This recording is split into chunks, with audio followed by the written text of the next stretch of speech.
Hi guys, welcome to another episode of current affairs. आज की तारीख है 2 अप्रैल 2021। हमारे दो चैनल्स हैं, पिनैकल और फ्रंटियर IAS। और अगर अभी तक आपने इन चैनल्स को सब्सक्राइब नहीं किया है तो सब्सक्राइब करना बिल्कुल ना भूलिएगा। साथ ही साथ इस बेल आइकन को जरूर प्रेस करना है ताकि हमारी आने वाली हर वीडियो की नोटिफिकेशन आपको मिल सके। हमारी दो वेबसाइट्स हैं, sscglpinnacle.com और baljeetdhaka.com। इन दोनों को विजिट करना बिल्कुल ना भूलिएगा। और ये सेशन दोनों चैनल्स पर सुबह 4 बजे अवेलेबल हो जाता है। साथ ही साथ for daily videos, PDF and monthly magazine आप हमारे टेलीग्राम हैंडल्स फ्रंटियर IAS और SSCGL पिनैकल ऑनलाइन को ज्वाइन जरूर करें। स्टार्ट करेंगे प्रीवियस क्विज के साथ। मैंने आपसे पहला क्वेश्चन पूछा था कि भारत और अमेरिका के बीच संयुक्त विशेष बल सैन्य अभ्यास वज्र प्रहार का 11वां संस्करण किस राज्य केंद्र शासित प्रदेश में आयोजित किया गया? तो इसका सही जवाब था हिमाचल प्रदेश। और दूसरा क्वेश्चन पूछा था कि उत्कल दिवस ओडिशा दिवस कब मनाया जाता है? तो इसका सही जवाब था 1 अप्रैल। स्टार्ट करेंगे फर्स्ट क्वेश्चन। देखो आज के सेशन का, पुस्तक सनातन के लिए सरस्वती सम्मान 2020 किसने जीता है? तो इसका सही जवाब है ऑप्शन नंबर बी, डॉक्टर शरण कुमार लिम्बाले। तो प्रसिद्ध मराठी लेखक डॉक्टर शरण कुमार लिम्बाले को उनकी पुस्तक सनातन के लिए सरस्वती सम्मान 2020 से सम्मानित किया जाएगा। या उन्हें तस्वीर में देखिए। यहाँ आपको ध्यान रखना है कि इस पुरस्कार में 15 लाख रुपए, एक प्रशस्ति पत्र और एक पट्टिका है। के बिरला फाउंडेशन द्वारा 1991 में स्थापित सरस्वती सम्मान को देश में सबसे प्रतिष्ठित और सर्वोच्च साहित्यिक पुरस्कार के रूप में मान्यता प्राप्त है।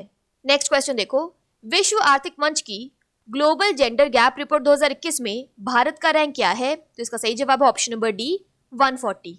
तो वर्ल्ड इकोनॉमिक फोरम की ग्लोबल जेंडर गैप रिपोर्ट 2021 में भारत 28 पायदान खिसक कर 156 देशों में से 140वें स्थान पर रहा है। भारत दक्षिण एशिया यानी साउथ एशिया में तीसरा सबसे खराब प्रदर्शन करने वाला देश बन गया है। ग्लोबल जेंडर गैप इंडेक्स 2020 में देश 153 देशों में से 112वें स्थान पर रहा था। नेक्स्ट क्वेश्चन देखो, विश्व ऑटिज्म जागरूकता दिवस कब मनाया जाता है? तो इसका सही जवाब है ऑप्शन नंबर सी, 2 अप्रैल। तो विश्व ऑटिज्म जागरूकता दिवस हर साल 2 अप्रैल को विश्व स्तर पर मनाया जाता है। इस दिन को आत्म केंद्रित लोगों यानी ऑटिज्म पीपल के जीवन की गुणवत्ता में सुधार करने की आवश्यकता पर प्रकाश डाला जाता है ताकि वे समाज के अभिन्न अंग यानी इंटेग्रल पार्ट के रूप में पूर्ण और सार्थक जीवन जी सके।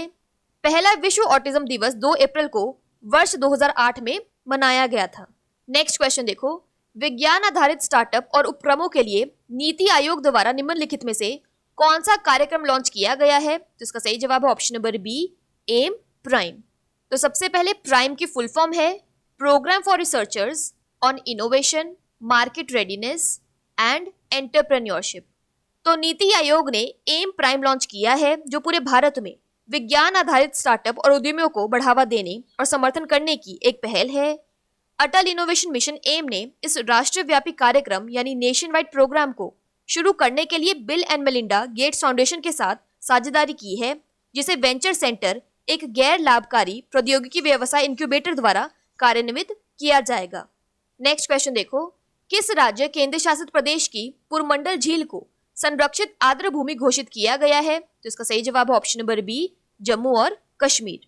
तो जम्मू और कश्मीर में श्रीनगर की डल झील समेत 5 अन्य प्रसिद्ध झीलों को संरक्षित आर्द्र भूमि घोषित किया गया है।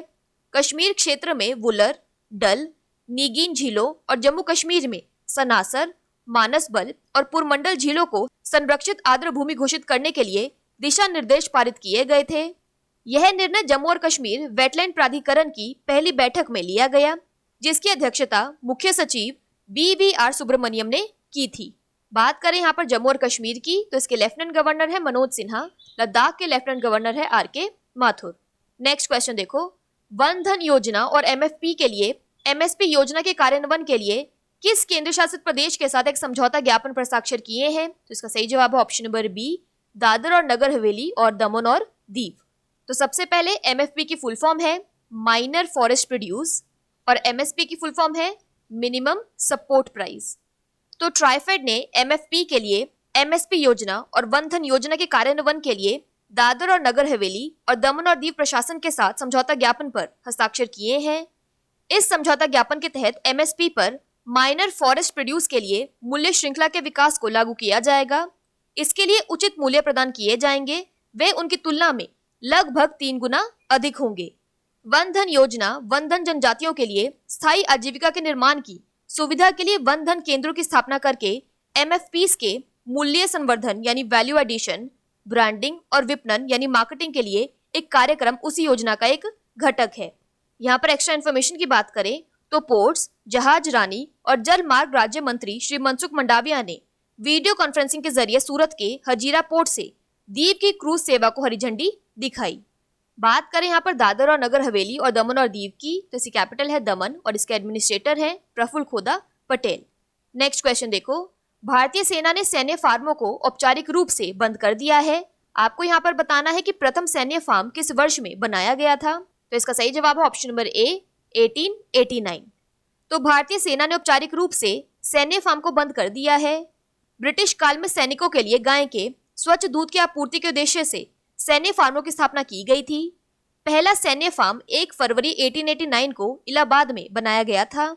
आजादी के बाद विभिन्न कृषि जलवायु परिस्थितियों में पूरे भारत में 130 सैन्य फार्मों को संचालित किया। 1990 के दशक में सैन्य फार्मों को लेह और कारगिल में भी स्थापित किया गया था। नेक्स्ट क्वेश्चन देखो, भारत और किस अफ्रीकी देश के बीच 1 अप्रैल 2021 को व्यापक आर्थिक सहयोग और भागीदारी समझौता लागू हुआ। तो इसका सही जवाब है ऑप्शन नंबर डी मॉरिशस। तो भारत और मॉरिशस के बीच comprehensive economic cooperation and partnership agreement लागू हो गया है। यह दोनों देशों के बीच व्यापार को प्रोत्साहित करने और बेहतर बनाने के लिए एक संस्थागत तंत्र यानी इंस्टीट्यूशनल सिस्टम प्रदान करता है। यह भारत के लिए 310 निर्यात वस्तुओं को शामिल करता है, जिसमें खाद्य और पेय पदार्थों यानी फूड एंड बेवरेजेस, कृषि उत्पादों, कपड़ा, इलेक्ट्रिकल्स और इलेक्ट्रॉनिक आइटम, प्लास्टिक और रसायन शामिल हैं। भारत और मॉरिशस ने इस साल 22 फरवरी को इस समझौते पर हस्ताक्षर किए थे। यह अफ्रीका में किसी देश के साथ भारत द्वारा पहला व्यापार समझौता है। बात करें यहाँ पर मॉरिशस की, तो इसकी कैपिटल है पोर्ट लुइस, करेंसी है मॉरिशियन रूपी। नेक्स्ट क्वेश्चन देखो, राष्ट्रीय एरोस्पेस प्रयोगशालाओं NAL ने हाल ही में बेलूर परिसर बेंगलुरु में किस प्रशिक्षण विमान को लॉन्च किया है। तो इसका सही जवाब है ऑप्शन नंबर सी हंसा NG। सबसे पहले इस NG का मतलब है नेक्स्ट जनरेशन। तो नेशनल एरोस्पेस लेबोरेटरीज NAL ने बेलूर परिसर बेंगलुरु में एक 2 सीटर ट्रेनर विमान हंसा NG लॉन्च किया है। यह हंसा का उन्नत संस्करण है।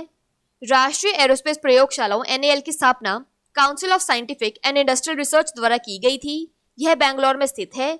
यह भारत की सबसे बड़ी एरोस्पेस फर्म है। नेक्स्ट क्वेश्चन देखो, सरकार ने इस तिमाही में 1 ईयर टर्म डिपॉजिट्स पर दी जाने वाली ब्याज दर 5.5% से घटाकर कितने प्रतिशत कर दी है। तो इसका सही जवाब है ऑप्शन नंबर डी 4.4%। ये क्वेश्चन आपके लिए बहुत इंपॉर्टेंट है। तो छोटी बचत योजनाओं में निवेश करने वाले लोगों के लिए सरकार ने लोक भविष्य निधि यानी पब्लिक प्रोविडेंट फंड PPF और राष्ट्रीय बचत प्रमाण पत्र यानी नेशनल सेविंग सर्टिफिकेट NSC समेत लघु बचत योजनाओं पर ब्याज दरों में 1.1% तक की कटौती की है। यह कटौती 1 अप्रैल से शुरू 2021-22 की पहली तिमाही के लिए की गई है। यह एक बार टेबल में डिस्कस कर लेते हैं। तो सबसे पहले आपको यहाँ पे ध्यान रखना है कि इसका कंपाउंडिंग फ्रीक्वेंसी कैसे है, एनुअली लगा है या क्वार्टरली लगा है। उसके अलावा आप चेक कर लीजिए सेविंग डिपॉजिट्स को 4% से घटाकर 3.5 कर दिया है। ये टर्म डिपॉजिट्स की बात की है इन्होंने यहाँ पे 1 ईयर, 2 ईयर, 3 ईयर, 5 ईयर। उसके अलावा आपको जो मेन चीज ध्यान रखनी है, किसान विकास पत्र को उसका पहले मेच्योरिटी पीरियड 124 मंथ्स हुआ करता था, अब इसको बढ़ाकर कर दिया है 138 मंथ्स। उसके अलावा इसका इंटरेस्ट रेट भी घटा दिया है 6.9% से 6.2%। बात कर लेते हैं आज के सेशन के क्विक समरी की। तो सरस्वती सम्मान 2020 डॉक्टर शरण कुमार लिम्बाले ने जीता है। वर्ल्ड इकोनॉमिक फोरम की ग्लोबल जेंडर गैप रिपोर्ट 2021 के अनुसार इंडिया का रैंक है 140th। World autism awareness day अप्रैल 2 को मनाया जाता है। साइंस बेस्ड स्टार्टअप्स और वेंचर्स के लिए नीति आयोग ने एम प्राइम प्रोग्राम शुरू किया है। जम्मू कश्मीर के पुरमंडल लेक को प्रोटेक्टेड वेटलैंड डिक्लेयर कर दिया गया है। ट्राइफेड ने दादर और नगर हवेली और दमन और दीव के साथ MFPs के लिए MSP सेट करने के लिए एक MOU साइन किया है। पहला मिलिट्री फार्म 1889 में सेटअप किया गया था। इंडिया और मॉरिशस के बीच 1 अप्रैल 2021 से पार्टनरशिप एग्रीमेंट स्टार्ट हो गया है। नेशनल एरोस्पेस लेबोरेटरीज ने हंसा NG ट्रेनर एयरक्राफ्ट लॉन्च किया है। और 1 ईयर टर्म डिपॉजिट्स के इंटरेस्ट रेट को 5.5% से घटाकर 4.4% कर दिया गया है। बात कर लेते हैं आज के सेशन के क्विज फॉर द डे की। आपका पहला क्वेश्चन है, किस राज्य केंद्र शासित प्रदेश की पुरमंडल झील को संरक्षित आर्द्र भूमि घोषित किया गया है? और आपका दूसरा क्वेश्चन है, पुस्तक सनातन के लिए सरस्वती सम्मान 2020 किसने जीता है? इन दोनों क्वेश्चंस का आंसर आपको नीचे कमेंट सेक्शन में जरूर करना है। और अगर अभी तक आपने हमारे चैनल्स को सब्सक्राइब नहीं किया है तो सब्सक्राइब करना बिल्कुल ना भूलिएगा। साथ ही साथ इस बेल आइकन को जरूर प्रेस करना है ताकि हमारी आने वाली हर वीडियो की नोटिफिकेशन आपको मिल सके। हमारी दोनों वेबसाइट्स और टेलीग्राम हैंडल्स को ज्वाइन जरूर करना है। Thank you so much.